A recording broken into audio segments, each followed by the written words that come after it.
I wanted to talk tonight about using meditation for stress relief. It's the end of January, where today it's January the 28th. So right about now is when you have probably thrown your New Year's resolutions out the window because you don't have time for them or they're not working. Life has gotten, really paced up or accelerated, or amplified. Our to-do list is now huge. I know that I had these great expectations for myself, and I'm feeling a bit overwhelmed at this point too, wondering where did January go. And when I recently sent out a survey to everybody who's on my email list, I sent out a survey and I was asking them questions about what did they want to learn, what were they struggling with, etc. And the number one thing that came up was stress, right? That was the number one thing. Was that they said, stress. Could you talk about stress? And what I can tell you is, outside of running around outside and doing a lot of physical activity to just sort of physically exhaust yourself to get rid of this stress, which is actually a really good thing to do. The best thing that I have found is as a solution is meditation. And the reason a lot of people don't want to meditate, or they think they don't have time to meditate. And it really doesn't take a lot of time to meditate and reap the benefits of meditation. You can reap them pretty quickly if you have a regular practice. So a regular practice in meditation could be something as simple as 3 minutes a day. It doesn't really have to be, an hour. You don't have to get on a plane and go to an ashram for 3 months in order to be able to get the benefits of meditation. You can get them just from a regular practice. So when it comes to meditation, it's consistency, meaning, the frequency, that you're doing it consistently, that makes all the difference. It's not how long you practice. So you probably do have time to meditate, even though you don't think that you have time.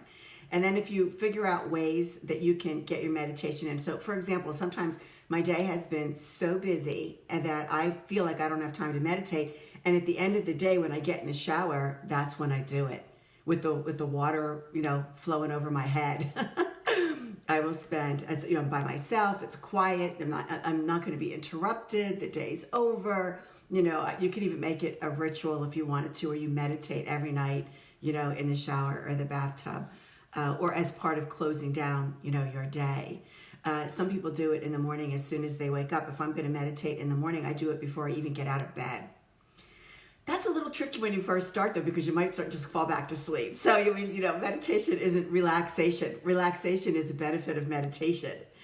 It's not, the relaxation is the long-term benefit if you meditate regularly, but that's not what it is. Right? It's basically the separating out of the thinking mind from the essence of who you are and being able to manage your thoughts. But what happens, and the reason why it's so good as a stress reliever is this. It changes the way that you perceive the world. It changes the way that you approach things. And it also changes what you're triggered by.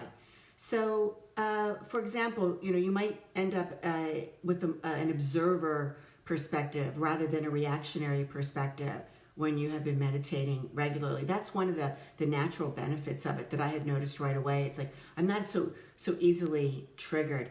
So even like this time of year when the overwhelm starts settling in and you feel like you've got an awful lot on your plate, a lot of things to do, and it's too much. The obvious thing is to prioritize, right? And that will alleviate some of your stress. But in some cases where, there's things going on that are stressful, that maybe not even be under your control, you might not be able to control the stressor, but you can control your reaction to it. And one of the things that helps you to control the reaction to the stressor is meditation. So meditation will help you be able to manage the stress by changing the way that you perceive it, and therefore you won't be triggered by it either at all or as strongly as you normally would. So that's why I recommend it to everybody as a starting point. So sometimes people think that the way to get rid of stress is to change their job, to change their lifestyle, to change this, to change that. And if all you do is just this one little thing where you just take 1 or 3 or 5 minutes a day and you learn how to meditate using 1-point perspective, just your breath. You don't even need any fancy tools or equipment or anything. You just do that. So I thought that I would just take a minute here, and if you are watching and you don't know how to meditate using your breath, I'll just show you how I do it, right? So it won't be a really long meditation moment. I'm just going to show you how to use the breath, okay? Hi, everybody. Hello, everybody that's showing up. So meditation, right? So we're going to be trying to manage our thoughts and separate out the thinking mind from the essence of who we are, so we can observe our thoughts and not be triggered by them. Using your breath, you always want to be grounded. So I'll show you how I do it, and then you can decide if this is going to work for you. And then I want to leave you with some other ways that you can discover a meditation technique that works for you, because that's really the key. There's a variety of different ways to meditate. Once you find the one that works best for you, it's a breeze. It's very easy. You'll love it. You can't wait to meditate. So, okay, so just using your breath. So just take a breath in and out. And I take another breath in and out. Now start focusing on your breath. Feel the breath come in through your nostrils, go down your throat into your lungs, and hold it while you're all inflated. And then release it and allow yourself to feel the breath release from the body, come up from the lungs, out your nose, into the air. You can even feel the breeze that's created by your breath. Try again. Go. And this time, exhale longer than you inhaled. And this is the point where you start to begin to settle your nervous system. So do it again. Breathe in. Just hold it for a second and breathe out twice as long as it took you to breathe the air in.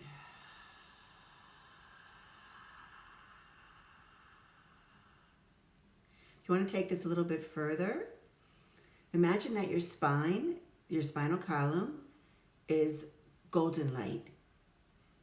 And let's get grounded here. The way I like to ground is this way with the visualization technique. So I'm breathing in. And I imagine that my golden light in my spine, I imagine it as an empty column filled with golden light. The golden light drops out my root chakra, which is where my legs meet my body, goes through the floor, goes through the earth's mantle, goes past the lava, and it pierces a deep cave in the center of the earth. And I imagine that it's filled with crystals.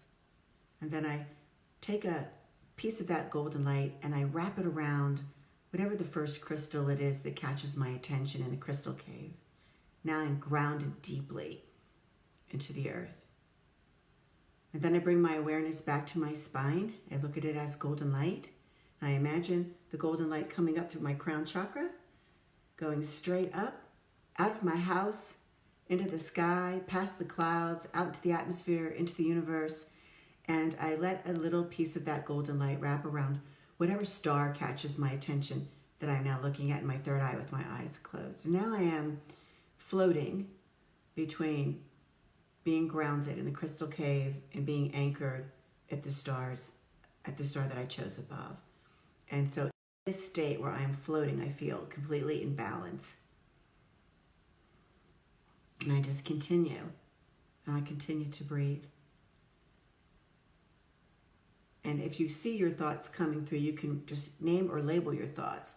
There's my to-do list, thinking about work today. I'm wondering how I'm going to pay this bill that I got in the mail today. I'm wondering what the kids are doing. I really need to take care of my health. I got to get some more sleep. Whatever your thought is, but you don't react to it. You just witness the thought. And when you get really good at meditating, you'll be able to manage those thoughts. I like to manage them in little bubbles that I imagine I'm putting them in a little bubble and I blow them out to orbit around me. And I keep doing that until my mind doesn't have anything else to interrupt my meditation practice with. Sometimes that takes me 5 minutes. Sometimes it's taken me as long as 90 minutes, like on a really stressful period of my life, maybe. And when you get to that place, you'll feel all that's left is you, with the essence of who you are, without all that mind chatter. But if nothing else, you can do the breath work for 1 to 3 minutes, maybe 5 minutes a day, in the shower, in your car, right before you go to bed, whenever it's convenient for you. And meditation with consistent practice, even if it's only 3 minutes a day, you will reap the benefits from it, and it will begin to manage your stress by changing the way that you are triggered. You won't be so reactionary, but instead you'll be an observer of what happens to be going on that might be triggering you. You can label it and say, there it is. That's what's triggering me today, and I'm not going to let it trigger me today. You take it in another breath and you let it out. This doesn't mean that you're going to be ignoring things. It means that you're just going to manage them, okay? Now, for those of you who would love to learn how to meditate but don't know what you're doing or never tried it or don't even know anything about it, I would suggest that you take advantage of an opportunity that I have for you. I mean, I created a meditation class that includes an ebook. What it is really is it's a tour. It's a tour of a variety of different meditation styles, and it includes techniques. And it's like you're on a bus with me going through the world of meditation, and we try out many different styles of meditation. 1-point perspective with breath, visual meditation where you're looking at an object, and that becomes the 1-point perspective. We take a look at using mantras. We try chant. We look at meditation being accompanied or supported by sounds in nature. It could be different types of music, or it could be isolated sounds like Tibetan bells and chimes. Maybe it's weather patterns, things like this, like thunder or the ocean. And I have a Spotify list of all those sounds, so you don't even have to buy anything in order to figure out the sound part. And then I talk about how you can use advanced techniques for meditation that include intuition development, and obviously you could also work with your spirit guides. Okay, but today's conversation is about stress management and how to best manage stress. And I believe that the best way is to learn how to meditate and do it consistently so that you are not so reactionary and not triggered. And it won't happen instantly, but you'll see within a week or two, you'll feel differently and you'll be more calm. You'll have a sense of peace. You won't be so reactionary. Things that normally you might blow up into a big deal will not be blown up into a big deal. And you'll be more sort of accepting of, who you are and what is. All right. So if you're interested in learning how to meditate, go to my website, trulyliving.net. Go to online courses, and you'll see it there. It says Learn to Meditate. It's $10. So I made it very inexpensive too. And there's a 40-minute class, and there's an ebook. And that will help you discover very quickly which meditation technique is really good for you, that works for you.